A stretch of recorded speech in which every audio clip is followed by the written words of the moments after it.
I found out about my husband and my sister's affair on my son's secret phone. Mom's just the cash cow. My husband had been texting her. My kids even deleted the security camera footage for them. So I emptied the bank accounts, sold our house, and vanished. I left a trail of proof for the whole town to find. You want to know my story? Fine. But prepare yourself, because what I'm about to tell you isn't pretty.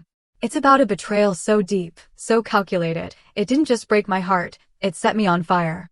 And when the smoke clears, everyone involved is going to feel the burn. Right now, I'm sitting in a quiet little house with a small garden, 2,000 miles away from what I used to call home. In 3 hours, my husband, Robert, will wake up. He'll find divorce papers on the kitchen table, right where he usually leaves his coffee cup. But those aren't just any papers. Alongside them, there's enough evidence to not just end our marriage, but to utterly shatter the pristine reputation he and my sister have so carefully crafted in our community. My sister Brenda? She'll wake up to discover her lucrative position as an account manager at my company no longer exists. My kids, Garrett and Sylvia, will face the brutal reality that their college funds are gone and the easy life they've always known is over. And me? I'll be starting over completely free. Free from every last one of them. But to truly understand this, we have to go back to the beginning. I was 38 when all of this began. Married for 19 years, practically a kid myself when I met Rob in college. I fell hard. He was charming, handsome, the life of the party. I was the quiet, ambitious one. I built my marketing and PR agency from the ground up, starting in a spare bedroom with nothing but a used laptop and a whole lot of grit, living off ramen noodles and sheer determination. Now, it's a multi-million-dollar firm with clients all over the country. While I was working 80-hour weeks, Rob stayed home to raise our 2 kids. It was a deal. I'd build the empire, he'd manage the home front. Our son, Garrett, is 17. Our daughter, Sylvia, is 15. My younger sister, Brenda, worked for me. I gave her a job when no one else would, fresh out of a messy divorce with no real skills. I trained her, mentored her, and she eventually became a senior account manager. From the outside, we were the poster family for success. The big house in the nice suburb, the one I designed with the architect. The Sunday dinners where everyone laughed, Rob telling stories, Brenda playfully complaining. The exotic family vacations, a week in Hawaii every spring, skiing in Aspen for Christmas. All paid for by my company's success. I remember a trip to Maui a few years back. I'd just closed the biggest deal of my career, and I surprised them all with first-class tickets. I watched Rob and Brenda laughing, trying to surf with the kids cheering them on. I took a picture of that moment, the 4 of them silhouetted against the sunset, looking so happy, so perfect. I thought, this is what all the hard work is for. Looking back now, I realize I was the only one not in that picture. I was always the one behind the camera, the one funding the shot. I was the architect of a life I wasn't even truly living in. We were the whole package, the American dream, polished to a high shine. Then, about 2 years ago, I started noticing things. Small things. The kind of things you dismiss, because the alternative is just too terrifying to consider. First, it was Rob. He joined a high-end tennis club, a place I knew he couldn't afford on his own. He started buying expensive new workout gear, became obsessed with his diet. He wasn't just getting fit, he was preening. He started dressing differently, with more effort, like he was trying to impress someone. One afternoon, I dropped by the club to surprise him. I found him on the patio, laughing with a group of people. When he saw me, his smile faltered for just a second. He introduced me, of course, but he seemed flustered, eager for me to leave. I chalked it up to him being in his element, and me being an intruder. Then Brenda started showing up more often. She'd drop by after work to discuss projects, even though we'd already covered everything at the office. She and Rob would sit in the kitchen, drinking my wine, laughing at inside jokes, while I was upstairs trying to decompress. I'd come down for water and their conversation would just die. "Oh, Carol, we were just talking about the Henderson account," Brenda would say, a little too quickly. I'd go through my credit card statements and see little charges that didn't quite add up. A coffee for 2 at a cafe across town on a Tuesday morning. Lunch at a bistro near Brenda's apartment on a day Rob was supposed to be running errands. I'd ask him, and he always had a plausible excuse. "Oh yeah, I met Brenda there to give her some files she left at the house." It all made sense if you didn't let yourself think too hard about it. The kids started acting weird around me too. A chilliness crept in that I couldn't put my finger on. Conversations would stop the second I walked into a room. "What are you guys talking about?" I'd ask. "Oh, nothing, Mom," Garrett would say. A whole lot of nothing. One night, I overheard Sylvia on the phone whispering, "No, he can't talk now. She's home." I stood frozen in the hallway, my heart pounding. When she came out, I asked who she was talking to. "Just a friend from school," she said, not meeting my eye. Now, I'm not an idiot, but I'm also not a paranoid person. I'm a problem solver. I see a situation, I find a logical explanation. So, I explained it all away. Rob was having a midlife crisis, wanting to feel young and attractive. Fine. Brenda was probably having issues with her own husband, Walter, and was leaning on her brother-in-law for support. Whatever. The kids were just being teenagers, secretive and moody. I had a business to run, payroll to meet, clients to keep happy. I didn't have time to play detective over every little oddity in my own home. That was my mistake. My biggest mistake. Not being paranoid enough. The truth came out 2 weeks ago, and it wasn't some dramatic confrontation. It was quiet, mundane, and it happened by complete accident. My son, Garrett, asked to borrow my tablet. He said he'd misplaced his. I knew I'd seen it in his room earlier, on his desk under a pile of textbooks. So, I went up to grab it. The room was a mess, as usual. While I was looking, I knocked over a stack of books by his bedside table. Tucked behind them, almost completely hidden, was an old iPhone. Not his current phone. An old model I hadn't seen in years. It was just weird. My first instinct was to put it back. Leave it alone. It was his private space. But something, a little voice in the back of my head that I'd been ignoring for 2 years, finally screamed at me. My hand trembled slightly as I pressed the power button. It lit up. It still had a charge, and it was unlocked. For a second, I just stared at the screen, my heart hammering against my ribs. I could still turn back. I could put the phone down, walk away, and continue living in my comfortable, orderly illusion. But I knew I couldn't. I had to know. I opened the messaging app. What I found on that phone didn't just break my heart.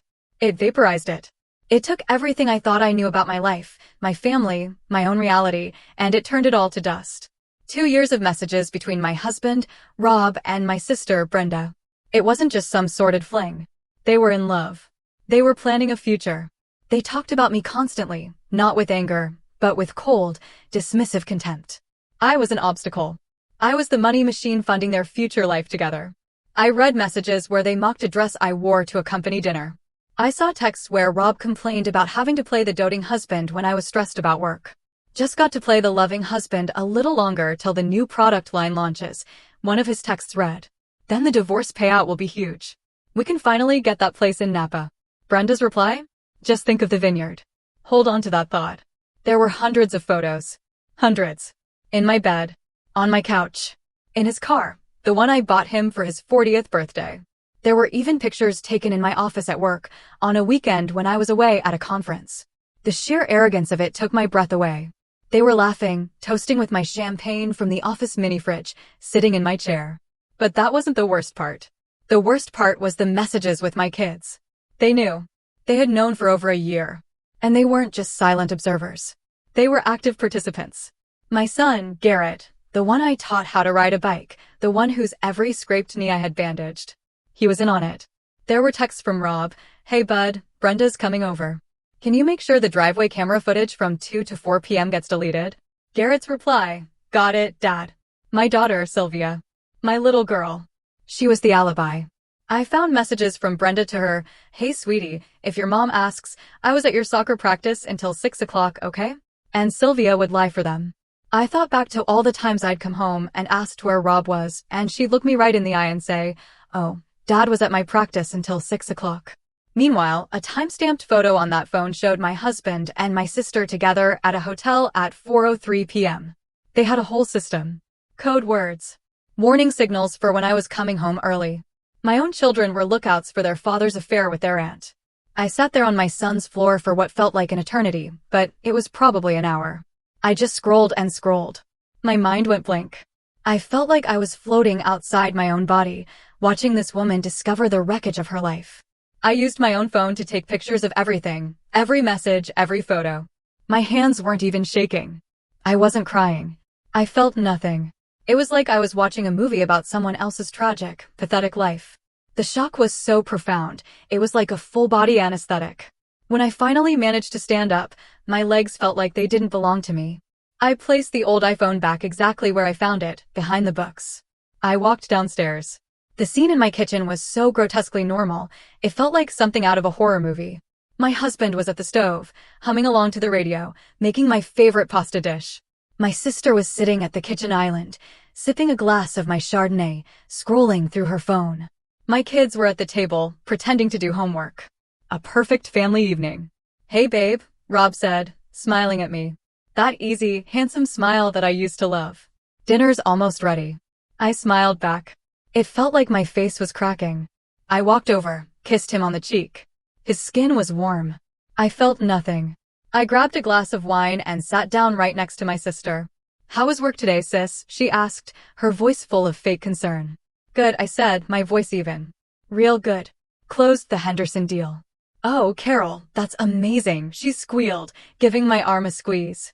Her touch felt like a spider crawling on my skin. We ate dinner together. Rob served the pasta. I watched them all eat the food I paid for, in the house I paid for, living a life I paid for, while they plotted to destroy me. We talked about normal things. Plans for the upcoming weekend. Garrett's graduation was just a few months away. Sylvia had a part in the school play. Sylvia showed me a drawing from her art class. It was a picture of our family, all of us smiling.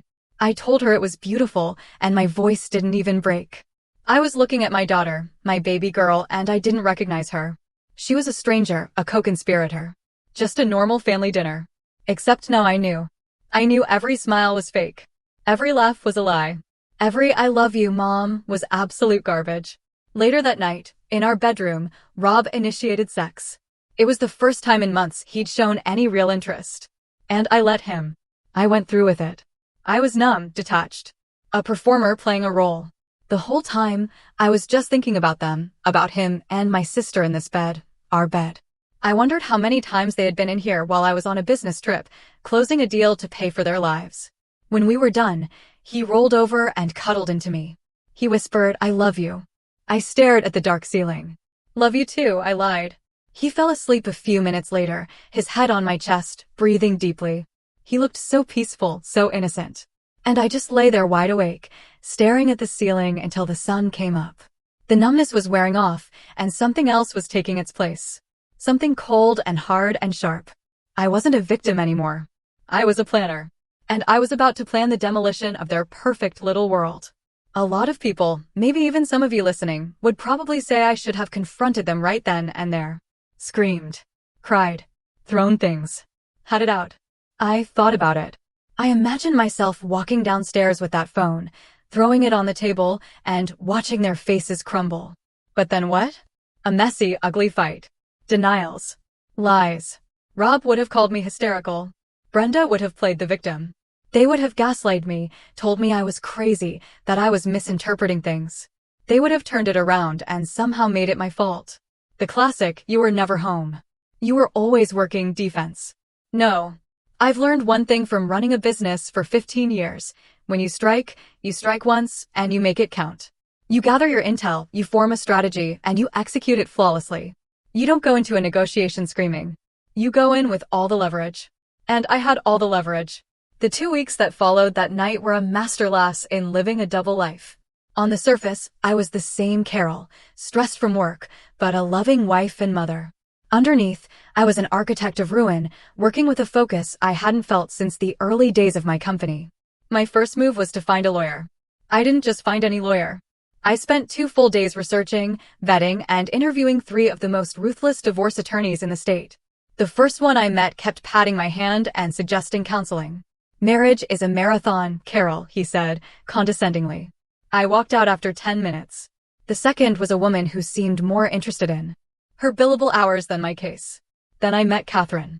She was a woman in her 60s with eyes that could cut glass and a reputation for eviscerating cheating spouses in court. I walked into her office, laid out the story, and showed her the photos on my phone. She didn't offer sympathy. She just smiled, a thin, sharp smile, and said, "Oh, this is good. This is very, very good." It turns out my state still has adultery laws that matter a great deal in divorce proceedings, especially when it comes to the division of assets. Those photos I took? Gold. The fact that my sister was my employee and that she and my husband had used company property, her company car, her company phone, for their affair? Even better. Catherine called it a gift. It opened them up to potential civil claims for my business, for misuse of company resources and breach of fiduciary duty. With Catherine guiding me, I began to meticulously dismantle the financial life we had built together. Quietly, methodically, in the dead of night after Rob was asleep, my home office became my war room.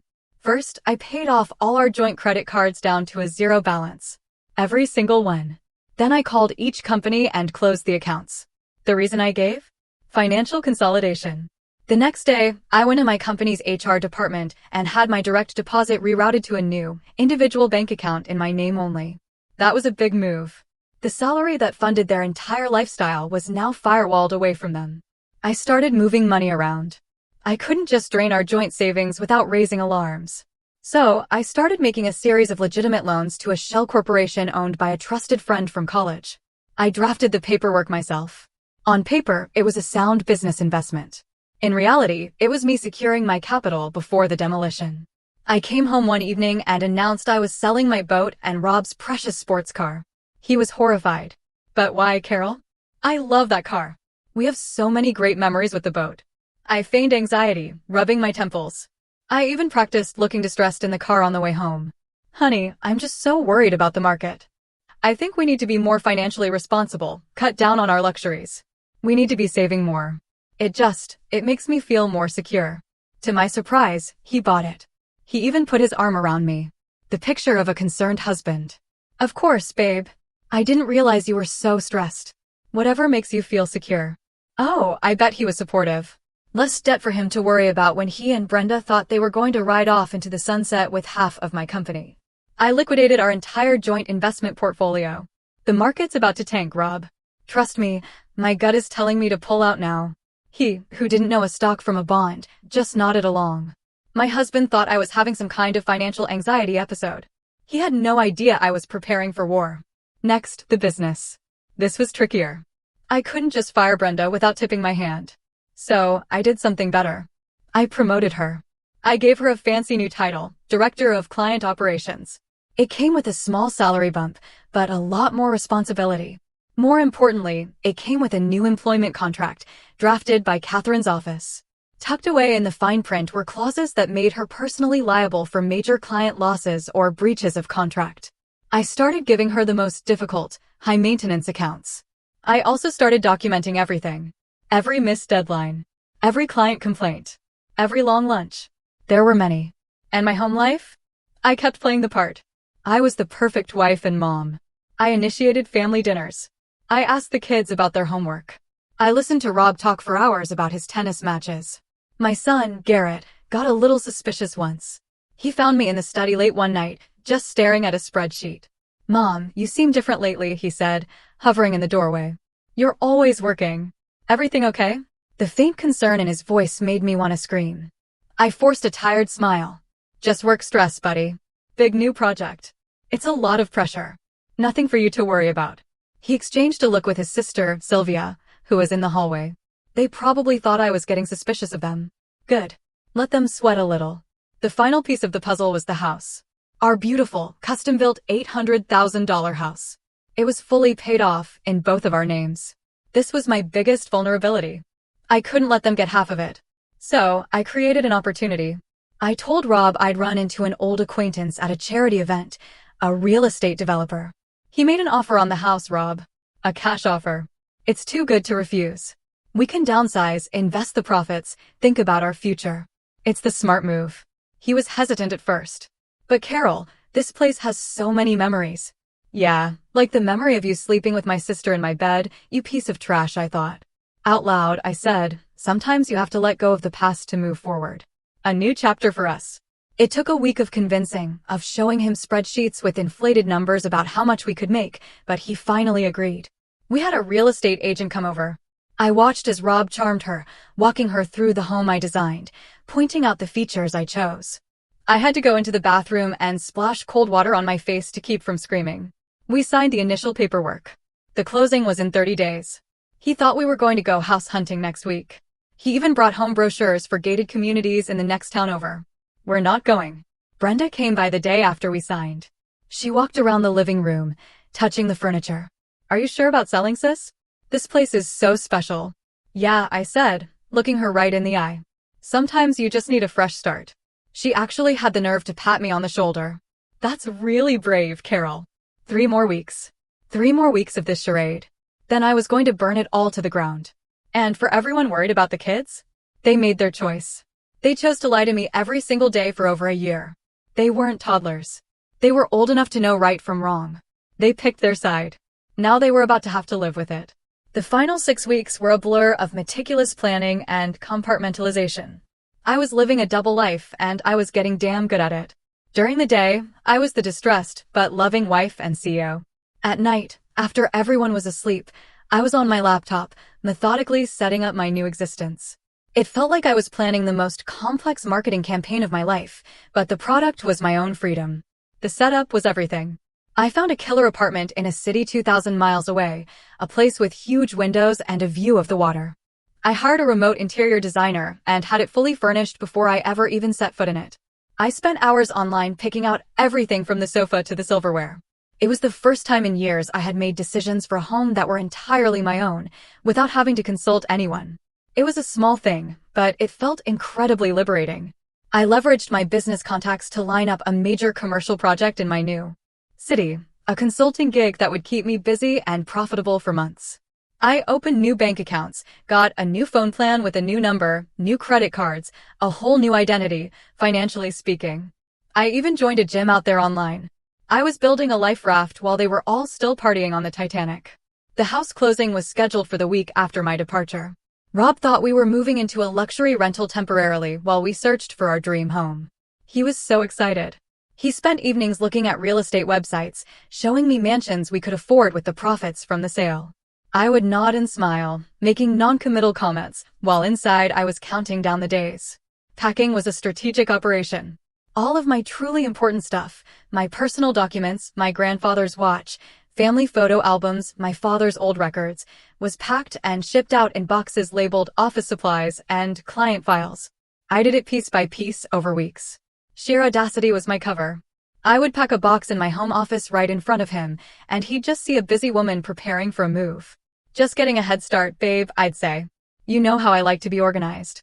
He didn't notice that the photo albums on the shelves had been replaced with identical-looking empty ones I'd bought at a craft store. He didn't notice that the expensive watch I wore every day was a convincing replica I'd bought online. The real one was already in a safe deposit box in my new city. The night I packed the real watch was hard. It was my father's. He gave it to me when I graduated college.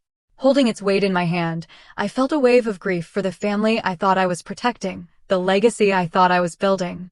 Then I thought of their betrayal, and the grief hardened into resolve. I wrapped it in bubble wrap and placed it in the box. I even bought a whole new set of my favorite professional tools and had them shipped to the new office space I was leasing. They were completely oblivious. The business restructuring was the trickiest part. I couldn't just dissolve my company without raising 1,000 red flags. So, as I mentioned, I did something better. I held a small office party to celebrate Brenda's new title as operations director. She beamed, soaking up the attention, making a little speech about how grateful she was for my mentorship and sisterly love. I nearly choked on my champagne. What she didn't know is that the contract she signed, the one Catherine's office had drafted, made her personally liable for any major screw-ups. I also started a quiet investigation into her expense reports and discovered she'd been using the company credit card for personal luxuries, spa days, expensive dinners with my husband, even a weekend trip. And her drinking, which had started as a glass of wine at lunch, had escalated. I had multiple reports from other employees of her smelling like alcohol on the job. It was all being documented. Then I approached Regina, my office manager. Regina had been with me for 15 years, since the very beginning. She was a single mom who had started as my part-time assistant. She was loyal, brilliant, and hardworking. I called her into my office one evening and closed the door. I told her I was making some major life changes and that I wanted to sell the company. I saw the panic in her eyes. Then I laid out my offer, a legitimate sale of 60% of the company's ownership to her, financed by the company itself. It would make her the majority owner and CEO. The sale would be finalized the week after I left. I would retain 40% as a silent partner, guaranteeing me a steady income stream without any involvement. She cried when I told her. She thought I was joking at first. Regina, I said, this company is my baby. I'm not giving it to just anyone. I'm giving it to the only other person who loves it as much as I do. She deserved it. And the kids. This is the part where people will probably hate me, but I honestly don't give a damn. They were getting exactly what they deserved, a dose of reality. My son Garrett's college fund, which was substantial, was in a trust account with only my name on it. I liquidated it. Every penny. He was going to find out the hard way when he tried to access it for his first tuition payment. My daughter Sylvia's 16th birthday was coming up, and I had been planning to buy her a brand new car. That wasn't happening. The credit cards I paid for, the ones they used for everything from fast food to new clothes, were scheduled to be cut off the day I left. They wanted to play adult games with adult betrayals? Welcome to adult prizes. The universe gave me one final clarifying moment just last week. I was watching a movie with Sylvia, just the two of us. It was a rare, quiet evening. Her phone buzzed on the couch next to her. She glanced at it, and I saw her face go completely white. Everything okay? I asked, keeping my voice casual. Yeah, just friend drama, she stammered. But I had seen the message preview. It was from Rob. It said, Brenda just left. Coast is clear. Sylvia looked at me, her eyes wide, trying to gauge if I'd seen it. I just smiled, grabbed a handful of popcorn and said, these teenage years, huh? So much drama. She gave a nervous little laugh and quickly typed something back. I saw her phone screen before she turned it away. Her reply was to my sister, Brenda. It said, all clear. Mom's clueless. Clueless. That's what my little princess thought of me. That single word solidified every cold, hard decision I had made. There was one more person to consider in this whole mess. Brenda's husband, Walter. He's a sweet man, a genuinely good person, a high school history teacher who loves his job and adores my sister. He had no idea he was married to a cheating piece of garbage, just like I was. So, I prepared a package for him too. Everything. Every photo. Every message. Every timestamp. A complete, undeniable record of the betrayal. He deserved to know what kind of woman he was married to. I arranged for a courier to deliver that package to his school the day after I left. So, here's the plan for tomorrow. I leave for a business trip in the morning, an early flight. I'll kiss my husband goodbye. I'll hug my kids. I'll shake my sister's hand when she comes by for our weekly meeting before I head to the airport. It will all be normal goodbyes for what they think is a normal trip. I even packed a small, decoy carry-on bag with a few changes of clothes, which I'll leave in my car at the airport. Except I've already shipped my real luggage. I'm traveling with just a backpack. My new life starts with less baggage, literally. The folder will be on the kitchen table when Rob wakes up. Inside, the divorce papers, printed screenshots of the most damning messages, financial statements showing all the legal moves I've made, and a USB drive with every single photo and message I found. There won't be a long, emotional letter. No explanations. Just a single sticky note on the front. It will say, I know everything. Don't contact me. Communicate through my lawyer only. My old phone will be in the kitchen drawer, factory reset. My new number is already active, and only 3 people have it, my lawyer, Regina, and my new property manager. By the time they're reading that note, I'll be 30,000 feet in the air, flying towards my new life. Catherine will handle everything. The house sale will go through. They can't stop it now. The divorce will be straightforward with the mountain of evidence.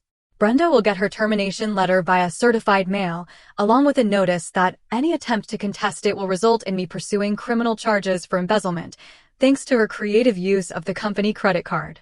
And the kids? They'll figure it out when Rob can't pay for their lifestyle anymore. When their college funds are gone. When they realize their mother isn't the pathetic, clueless sucker they thought she was. Some of you will say I'm being too harsh, that they're just teenagers who were manipulated. I say, bullshit. My son is months away from being a legal adult. My daughter made conscious choices every single day to lie to my face. They knew it was wrong. That's why they hid it. They chose their father. They chose their aunt. They chose deception. Now they get to live with those choices. In 36 hours, I'll be in my new apartment, in my new city, starting my new life. And they'll be standing in the middle of the shitstorm they created. I built my life from nothing once. I'll do it again, but this time, I'll do it without snakes in my house. The flight was surreal. For 7 hours, I was in limbo, suspended between 2 lives. I didn't watch a movie. I didn't read. I just stared out the window at the clouds. The first real silence I'd had in my own head in months. The morning had been a blur of forced smiles.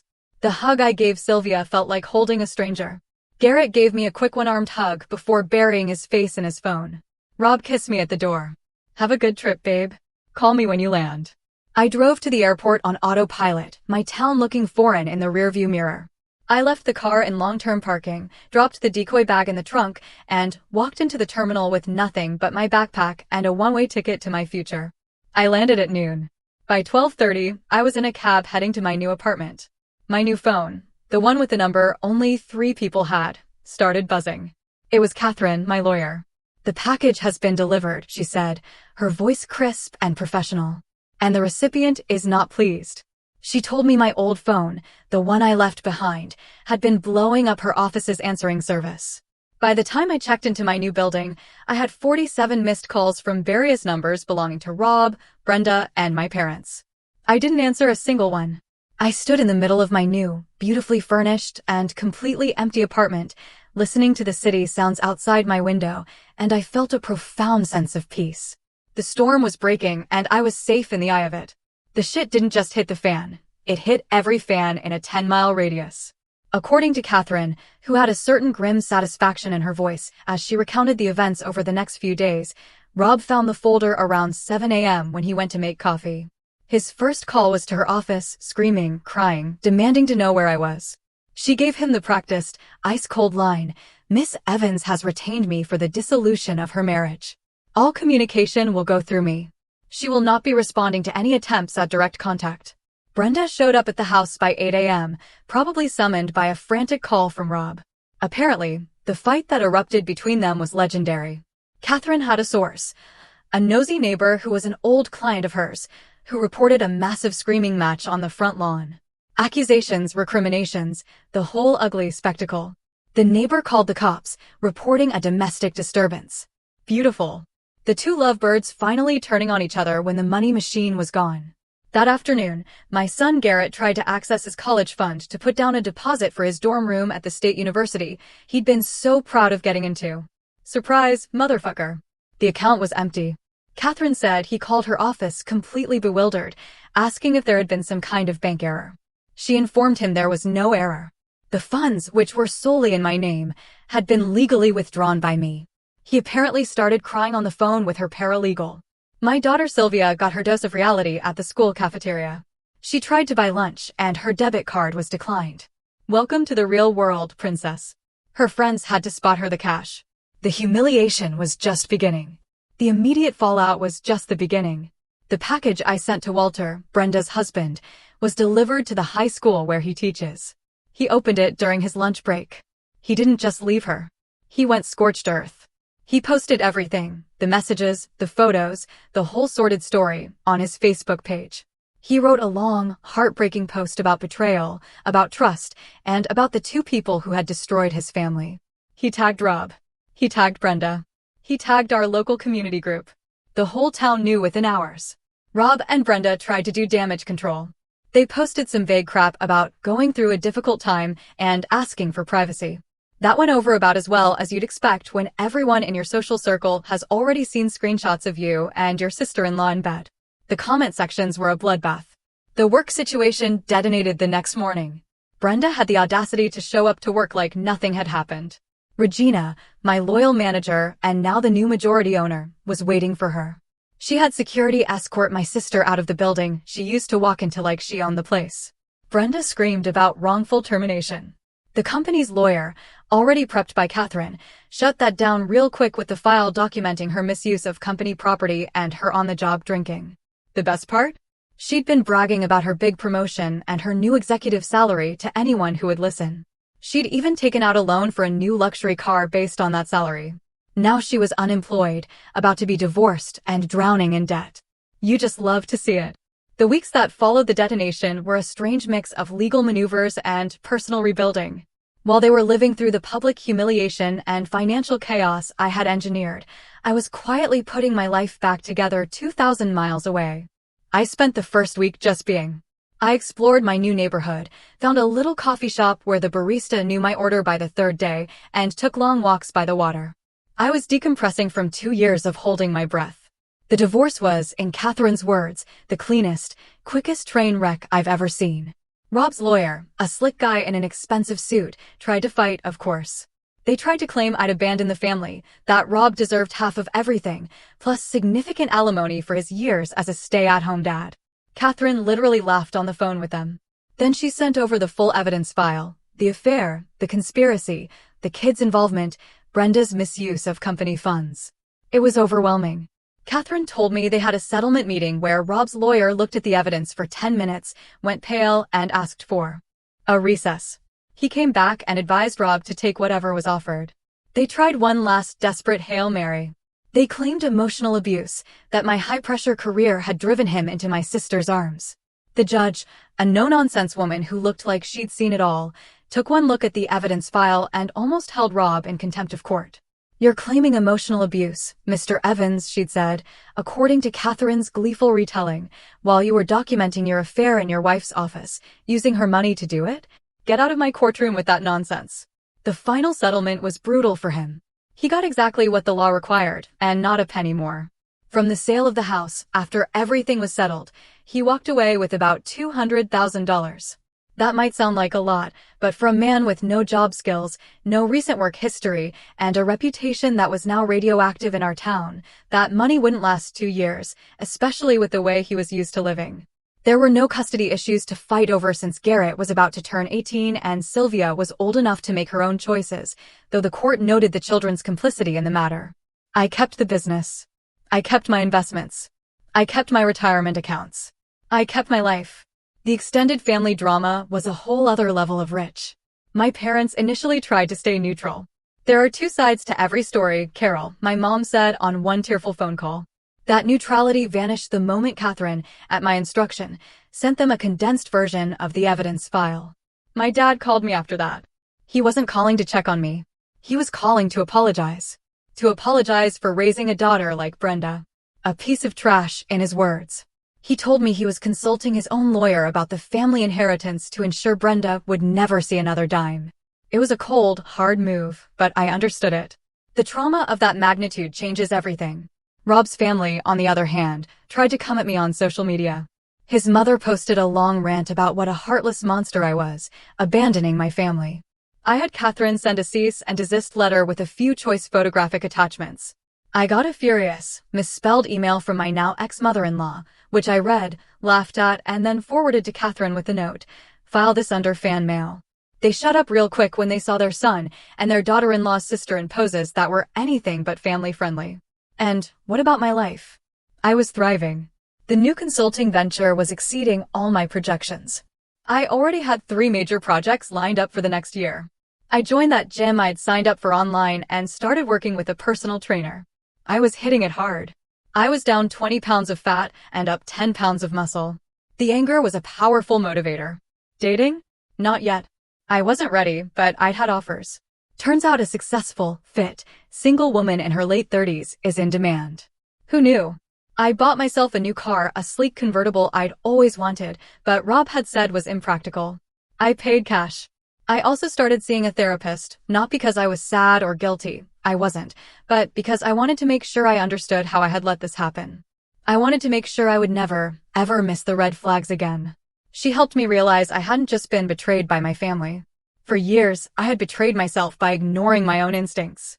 The last I heard, through the grapevine of old friends, Rob was living in a 2-bedroom apartment, working a retail job at a big box store. Brenda was crashing with friends, unable to find work because our industry is small, and everyone knows what she did. Walter, her ex-husband, took their kids and moved back to his hometown in another state. They were doing well. The kids. This is the hardest part to talk about. This is where the anger gets mixed with something that feels a lot like grief. A funeral for the children I thought I had. It wasn't clean, simple anger. It was messy and complicated, and it kept me up at night. My son Garrett had to scramble for student loans. His dream of going to the big state university was gone. Turns out when dad's not there to pay for everything, that full ride to community college starts to look pretty good. He had to get 2 part-time jobs to cover his expenses, one at a coffee shop and another stocking shelves at a grocery store overnight. My daughter Sylvia had to get a job babysitting for neighbors. Imagine that. A 15-year-old learning what work actually means. They tried everything to contact me. They created new social media accounts. They sent emails from new addresses. They even had their friends try to reach out. Blocked. Blocked. Blocked. One night, I saw an incoming call from a number I didn't recognize. I let it go to voicemail. It was Sylvia. "Mom, please," she sobbed into the phone. "Please just call me back. I'm so sorry. I miss you." I listened to the message 3 times, my hand hovering over the callback button. Then I remembered her text message, all clear. Mom's clueless. I deleted the voicemail and blocked the number. Catherine did forward me one letter that Garrett wrote. It was a long, rambling sob story about how sorry he was. How he was just a kid who got caught in the middle. How Rob had manipulated him.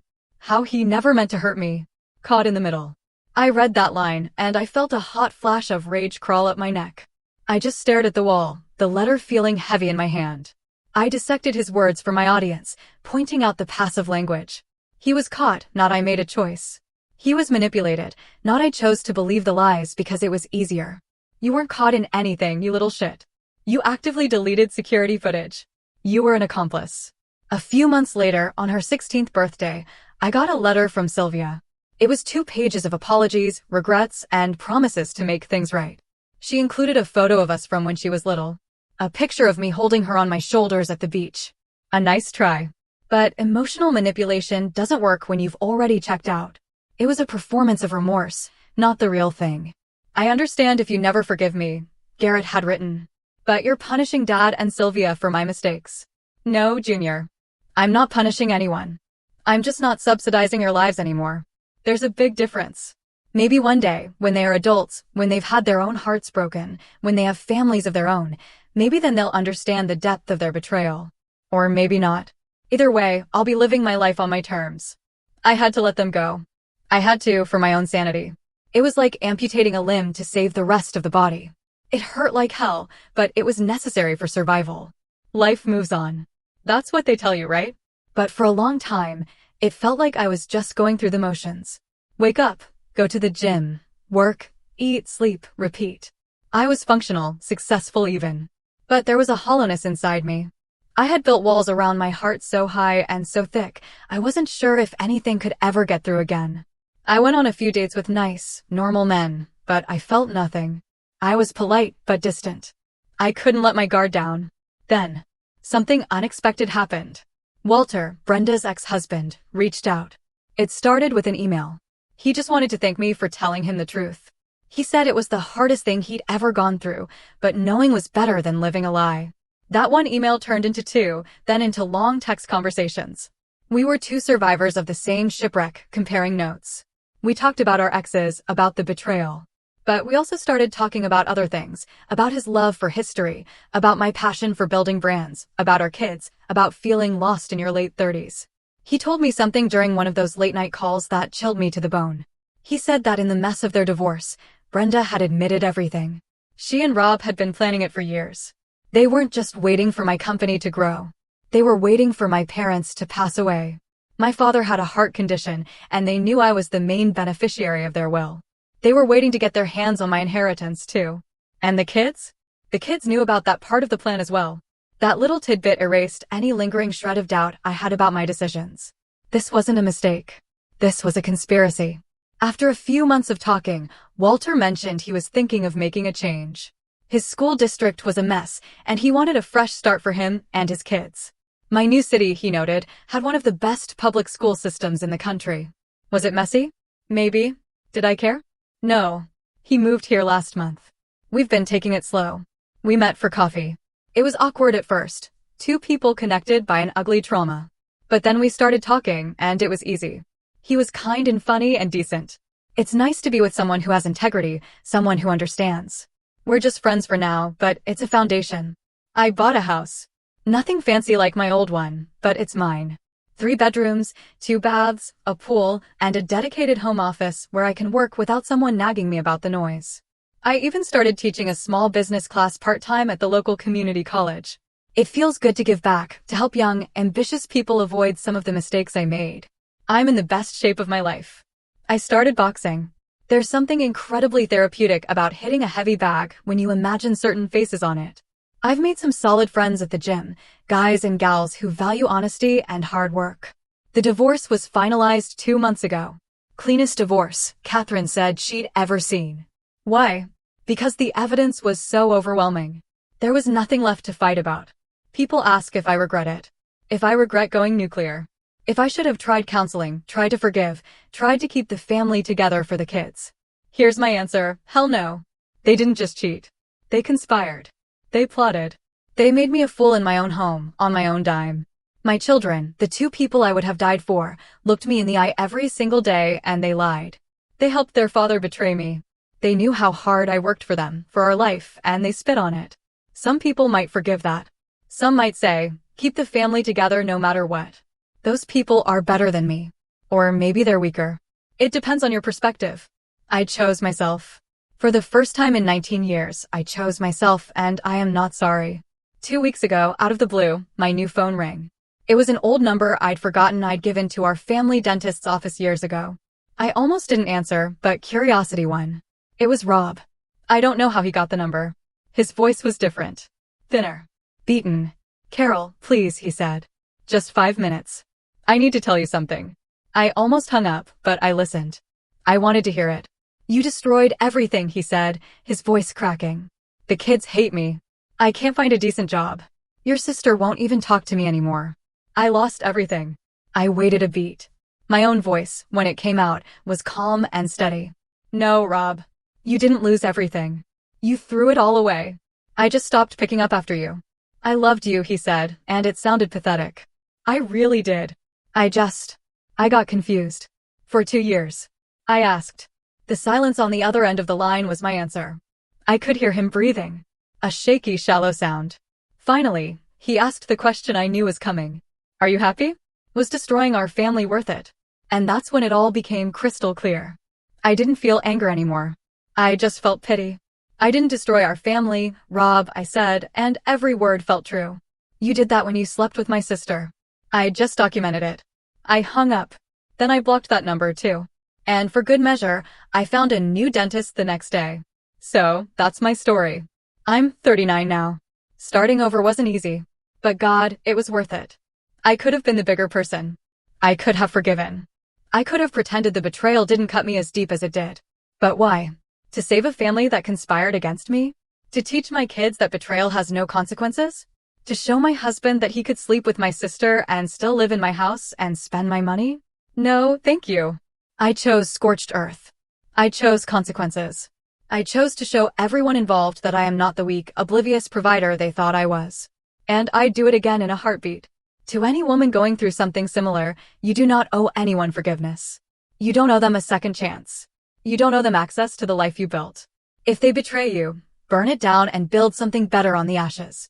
And to my ex-family, if you're somehow hearing this, you thought you knew me. You thought I'd never find out. You were wrong. Enjoy the bed you made. I'll be in mine, in my new house, in my new city, living my best life without you.